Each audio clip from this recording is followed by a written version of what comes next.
Fundamentals and ബേസിക്സിലെ first ചാപ്റ്ററിലെ second topic 7 major types of graphic designing. Graphic ഡിസൈനിങ്ങിനകത്ത് തന്നെ ധാരാളം ഡിഫറെൻറ്റ് സബ് ഡിവിഷൻസ് ഉണ്ട്. അതിൽ ഇപ്പോഴത്തെ അവസ്ഥയിൽ അല്ലെങ്കിൽ ഇപ്പോഴത്തെ ഒരു സാഹചര്യത്തിൽ ഏറ്റവും ഇമ്പോർട്ടൻ്റ് അല്ലെങ്കിൽ ഏറ്റവും പ്രാധാന്യമുള്ള 7 എണ്ണം ഏതാണെന്നാണ് നമ്മൾ നോക്കാനായിട്ട് പോകുന്നത്. അതിൽ ആദ്യത്തേത് മാർക്കറ്റിംഗ് ഡിസൈൻ. ഗ്രാഫിക് ഡിസൈൻ എന്ന് കേൾക്കുമ്പോൾ തന്നെ മിക്കവരുടെയും മനസ്സിലേക്ക് വരുന്നത് മാർക്കറ്റിംഗ് ഡിസൈനിങ്ങിൻ്റെ വർക്കുകളും എക്സാമ്പിൾസുമായിരിക്കും. ഒരു കമ്പനി അവരുടെ പ്രൊഡക്റ്റ് മാർക്കറ്റ് ചെയ്യുമ്പോൾ അവർ എക്സ്പെക്റ്റ് ചെയ്യുന്നത് എന്താണെന്ന് വെച്ച് കഴിഞ്ഞാൽ തങ്ങളുടെ ടാർഗറ്റ് ഓഡിയൻസിൻ്റെ ഡിസിഷൻ മേക്കിംഗ് പ്രോസസ്സ് തങ്ങൾക്ക് ഫേവറബിൾ ആക്കി മാറ്റുക എന്നതാണ്. ഒരു പ്രോഡക്റ്റ് യൂസർ വാങ്ങിക്കുമോ ഇല്ലയോ എന്നുള്ളത് ആ പ്രോഡക്റ്റിനനുസരിച്ചിരിക്കും. അതൊരു പ്രൊഡക്റ്റ് ഡിസൈനറുടെ കടമയാണ്. പക്ഷേ ഒരു ഗ്രാഫിക് ഡിസൈനർ എന്ന നിലയിൽ നമ്മളുടെ കർത്തവ്യം എന്താണെന്ന് വെച്ച് കഴിഞ്ഞാൽ ആ പ്രോഡക്റ്റ് നല്ലതാണ്, അത് യൂസേഴ്സ് വാങ്ങിക്കുമെന്നുണ്ടെങ്കിൽ അത് അവരെ കൊണ്ട് വാങ്ങിപ്പിക്കാനുള്ള തീരുമാനം എടുപ്പിക്കുക എന്നതാണ്. അല്ലെങ്കിൽ കുറഞ്ഞ പക്ഷം അങ്ങനെ ഒരു തീരുമാനം എടുക്കാനുള്ള സാഹചര്യത്തിന് ഫേവറബിൾ ആയിട്ടുള്ള തോട്ട്സ് അവരുടെ സബ് കോൺഷ്യസ് മൈൻഡിലേക്ക് എത്തിക്കുക എന്നുള്ളതാണ്.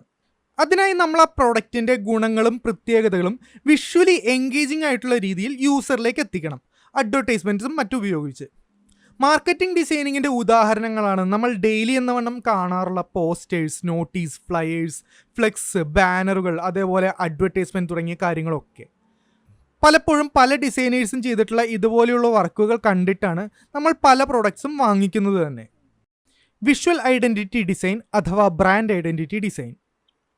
ഒരു കമ്പനിയെയോ ഓർഗനൈസേഷനെയോ ഒരു പ്രൊഡക്റ്റിനെയോ അതിൻ്റെ യൂസേഴ്സ് എങ്ങനെ കാണുന്നു എന്നുള്ളത് അതിൻ്റെ ബ്രാൻഡിനെ ഡിപ്പെൻഡ് ചെയ്തിരിക്കും.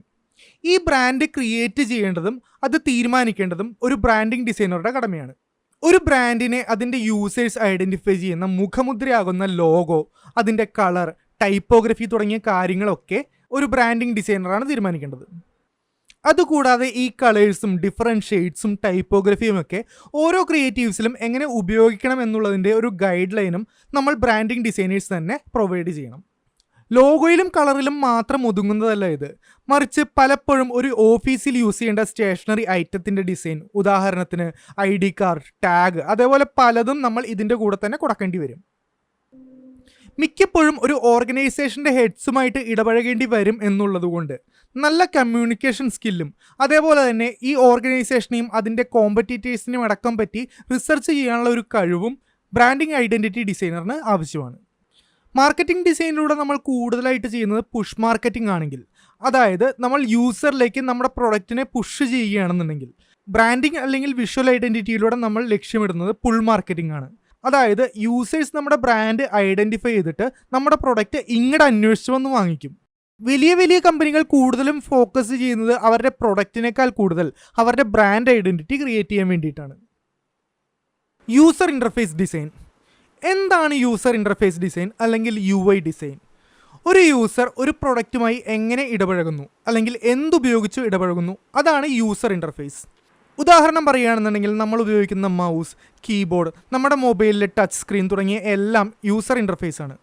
പക്ഷേ ഒരു ഗ്രാഫിക് ഡിസൈൻ സബ് ഡിവിഷൻ എന്ന നിലയിൽ നമ്മൾ ഫോക്കസ് ചെയ്യുന്നത് നമ്മളുടെ ആപ്പുകളുടെയും അല്ലെങ്കിൽ വെബ്സൈറ്റുകളുടെയും സ്ക്രീനിൽ കാണുന്ന ഡിസൈൻസിനെയായിരിക്കും. അതായത് ബട്ടൺ, മെനു, ഐക്കൺ തുടങ്ങിയ കാര്യങ്ങൾ. ഒരു മാർക്കറ്റിംഗ് ഡിസൈനറുടെ ലക്ഷ്യം എങ്ങനെയും യൂസറിൻ്റെ ശ്രദ്ധ പിടിച്ചു പറ്റുക എന്നതാണെങ്കിൽ, ഒരു UI ഡിസൈനറുടെ ലക്ഷ്യം യൂസറുടെ ശ്രദ്ധ ആവശ്യമുള്ള ഏരിയയിലേക്ക് മാത്രം തിരിച്ചുവിടുക എന്നതാണ്. യൂസർ ഇൻ്റർഫേസ് ഡിസൈനോട് വളരെ ബന്ധപ്പെട്ട് കിടക്കുന്ന മറ്റൊന്നാണ് യൂസർ എക്സ്പീരിയൻസ് ഡിസൈൻ. അതായത് ഒരു യൂസർ ഇൻ്റർഫേസ് ഉപയോഗിക്കുമ്പോൾ എന്ത് എക്സ്പീരിയൻസ് ചെയ്യുന്നു അല്ലെങ്കിൽ എങ്ങനെ അത് ഉപയോഗിക്കുന്നു എന്നത്. ഒരു ആപ്പിൽ നമ്മൾ എന്ത് കാണുന്നു എന്ന് തീരുമാനിക്കേണ്ടത് ഒരു UI ഡിസൈനർ ആണെങ്കിൽ, അത് നമ്മൾ എങ്ങനെ ഉപയോഗിക്കുന്നു എന്ന് തീരുമാനിക്കേണ്ടത് ഒരു UX ഡിസൈനറാണ് അല്ലെങ്കിൽ യൂസർ എക്സ്പീരിയൻസ് ഡിസൈനറാണ്. ഒരു UX ഡിസൈനർ തങ്ങളുടെ ജോലി കൃത്യമായി ചെയ്തു കഴിഞ്ഞാൽ അങ്ങനെ ഒരാൾ അതിൽ വർക്ക് ചെയ്തിട്ടുണ്ട് എന്ന് തന്നെ യൂസറിന് മനസ്സിലാകില്ല. കാരണം യൂസറിൻ്റെ എക്സ്പീരിയൻസ് ബ്രേക്ക് ആവുന്നുണ്ടെങ്കിൽ മാത്രമേ യൂസർ അതിനെപ്പറ്റി ചിന്തിക്കൂ, അല്ലെങ്കിൽ യൂസർ ആ ഫ്ലോയിൽ നമ്മുടെ പ്രൊഡക്റ്റ് ഉപയോഗിച്ച് പോകും. യൂസർ ഇൻ്റർഫേസും യൂസർ എക്സ്പീരിയൻസും വളരെ ബന്ധപ്പെട്ട് കിടക്കുന്ന 2 മേഖലകളായതുകൊണ്ട് മിക്ക ഏരിയയിലും അല്ലെങ്കിൽ മിക്ക സ്ഥലങ്ങളിലും ഈ രണ്ടും ഹാൻഡിൽ ചെയ്യുന്ന ഒരൊറ്റ വ്യക്തി തന്നെയായിരിക്കും, UX designer. Motion graphic design. Graphic designing ഫീൽഡിൽ അടുത്തതായിട്ട് ഏറ്റവും ഇമ്പോർട്ടൻ്റ് ആയിട്ട് വരുന്ന ഒരു മേഖലയാണ് മോഷൻ ഗ്രാഫിക് ഡിസൈനിങ് അല്ലെങ്കിൽ മൾട്ടിമീഡിയ ഗ്രാഫിക് ഡിസൈൻ. ചലിക്കുന്ന ഡിസൈനുകൾ ഉണ്ടാക്കുക എന്നതാണ് ഒരു മോഷൻ ഗ്രാഫിക് ഡിസൈനറുടെ ജോലി. അതിൻ്റെ ഉള്ളിൽ character animation, typography, text, audio, video അങ്ങനെ എല്ലാം ഉപയോഗിക്കാം. പണ്ട് കാലങ്ങളിൽ ടി വിയിലും സിനിമയിലും മാത്രം ഉണ്ടായിരുന്ന ഒരു ഫീൽഡാണ് ഇതെങ്കിലും ഇപ്പോൾ എഡിറ്റിംഗ് ഈസി ആയതോടുകൂടി, അതായത് സോഫ്റ്റ്വെയറുടെ ആക്സസിബിലിറ്റീസ് ഒക്കെ കൂടി വന്നതോടുകൂടി ഇത് കൂടുതൽ പോപ്പുലാരിറ്റി നേടി. യൂട്യൂബ് തുടങ്ങിയിട്ടുള്ള വീഡിയോ പ്ലാറ്റ്ഫോമിൻ്റെ വരവും ഇതിനൊരു ചവിട്ടുപടിയായി. അതുകൊണ്ട് തന്നെ ഇപ്പോൾ വളരെയേറെ പോപ്പുലറും ഡിമാൻഡിങ്ങും ആയിട്ടുള്ളൊരു ഫീൽഡാണിത്. ജോലി സാധ്യതകളും ഈ ഒരു ഫീൽഡിൽ വളരെ കൂടുതലാണ്. Publication design. ഈ കൂട്ടത്തിൽ ഏറ്റവും പഴയതായിട്ടുള്ളൊരു ഗ്രാഫിക് ഡിസൈനിങ് ഫീൽഡാണ് പബ്ലിക്കേഷൻ ഡിസൈൻ. ബുക്കുകൾ, ന്യൂസ് പേപ്പറുകൾ, കാറ്റലോഗ് തുടങ്ങി പ്രിൻ്റ് ചെയ്യുന്ന മീഡിയത്തെ ഡിസൈൻ ചെയ്യുന്ന ഈ ഒരു ഫീൽഡ് ഏകദേശം 19-ാം നൂറ്റാണ്ട് തുടങ്ങി തന്നെ വളരെ പോപ്പുലറായിട്ടുള്ള ഒന്നാണ്. ഒരു പബ്ലിക്കേഷൻ ഡിസൈനറായിട്ട് വർക്ക് ചെയ്യുന്ന ഒരാൾക്ക് മറ്റ് ബ്രാഞ്ചുകളെ അപേക്ഷിച്ച് ടൈപ്പോഗ്രഫിയിലും ലേഔട്ട് ഓർഗനൈസേഷനിലും കൂടുതൽ സ്കില്ല് വേണം.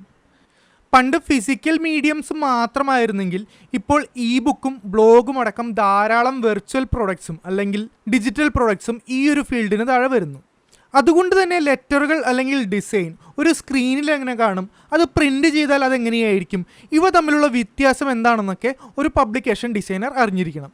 പാക്കേജ് ഡിസൈൻ ഒരു പ്രോഡക്റ്റിനെ സംബന്ധിച്ചിടത്തോളം വളരെ ഇമ്പോർട്ടൻ്റ് ആയിട്ടുള്ളൊരു മാർക്കറ്റിംഗ് ടൂൾ തന്നെയാണ് അതിൻ്റെ പാക്കേജ്. നമ്മൾ പല അവസരങ്ങളിലും പുതിയതായിട്ട് കാണുന്ന ഒരു പ്രോഡക്റ്റ് അതിൻ്റെ പാക്കേജിൻ്റെ ഭംഗി കാരണം മാത്രം വാങ്ങിച്ചിട്ടുണ്ടാകാം. അല്ലെങ്കിൽ ചിലപ്പോൾ പ്രൊഡക്റ്റ് നല്ലതാണെന്നുണ്ടെങ്കിലും പാക്കേജ് മോശമായതിൻ്റെ പേരിൽ നമ്മൾ വാങ്ങിക്കാൻ മടിച്ചിട്ടുണ്ടാകാം. നിങ്ങൾ തന്നെ ആലോചിച്ച് നോക്കുക. നിങ്ങളൊരു കടയിൽ പോകുമ്പോൾ ഷെൽഫിൽ സിമിലർ ആയിട്ടുള്ള 2 പ്രോഡക്റ്റ്സ് ഇരിക്കുന്നുണ്ട്. നിങ്ങളത് രണ്ടും ഉപയോഗിച്ചിട്ടില്ല എന്നുണ്ടെങ്കിൽ നിങ്ങൾ ഭംഗിയുള്ള പാക്കേജ് സെലക്ട് ചെയ്യുമോ അതോ ഭംഗിയില്ലാത്ത പാക്കേജ് സെലക്ട് ചെയ്യുമോ? ചില പ്രൊഡക്റ്റുകളുടെ കാര്യത്തിൽ ആ പ്രോഡക്റ്റ് പോലെ തന്നെ ഇമ്പോർട്ടൻ്റ് ആണ് അതിൻ്റെ പാക്കേജും. ഒരു പ്രൊഡക്റ്റ് വരുന്ന കുപ്പിയും കവറും പെട്ടിയും എല്ലാം അതിൻ്റെ ഐഡൻറ്റിറ്റിയാണ്. ഇത് തീരുമാനിക്കേണ്ടതും ക്രിയേറ്റ് ചെയ്യേണ്ടതും ഒരു പാക്കേജ് ഡിസൈനറാണ്. Environmental design. നമ്മൾ കാണുന്ന നമ്മൾക്ക് ചുറ്റുമുള്ള സ്പേസിനെ ഡിസൈൻ ഉപയോഗിച്ച് ഡെക്കറേറ്റ് ചെയ്ത് വൃത്തിയാക്കുക എന്നുള്ള കടമയാണ് ഒരു എൻവയോൺമെൻറ്റൽ ഡിസൈനർക്കുള്ളത്. ഇൻറ്റീരിയർ ഡിസൈനിങ്ങും ആർക്കിടെക്ചറും ഒക്കെ ആയിട്ട് വളരെ ബന്ധപ്പെട്ട് കിടക്കുന്ന ഒരു ഫീൽഡാണിത്. ഉദാഹരണത്തിന് ഒരു ഓഫീസ് സ്പേസ് അല്ലെങ്കിൽ ഒരു കോഫി ഷോപ്പിൽ എന്തൊക്കെ ഗ്രാഫിക്സ് ഉപയോഗിക്കണം, എന്തൊക്കെ വാൾ ആർട്ട് ഉപയോഗിക്കണം, ഇത് എങ്ങനെ ഡിസൈൻ ചെയ്ത് ഡിസ്പ്ലേ ചെയ്യണം, ഈ കാര്യങ്ങളൊക്കെ ചെയ്യുന്നത് ഒരു എൻവയോൺമെൻറ്റൽ ഡിസൈനറാണ്. അപ്പോൾ ഇത്രയാണ് മേജറായിട്ട് വരുന്ന ഗ്രാഫിക് ഡിസൈനിലെ സബ് ഡിവിഷൻസ്.